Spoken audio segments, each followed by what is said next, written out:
I was like, look, this is my first time here. I'm not finna.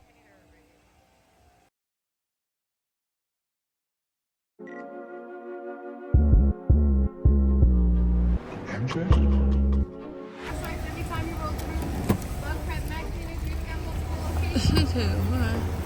I'm getting an air freshener, and they got candy, dog treats. Okay, look, and I'm a member, so it's gonna open automatically for me too. Oh my gosh. Let me just say, I got like one of the best deals out here. Okay, they tried to get me. Look, I'm gonna put y'all on game. Look, they tried to get me for $20 a month. I was like, look, this is my first time here.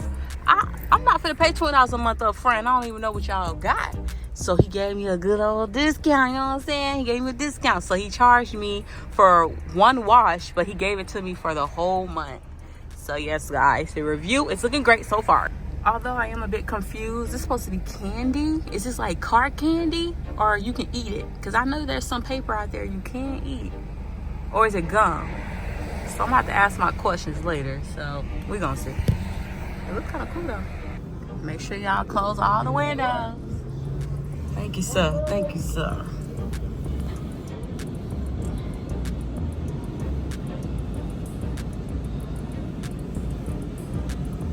Let's get this bag.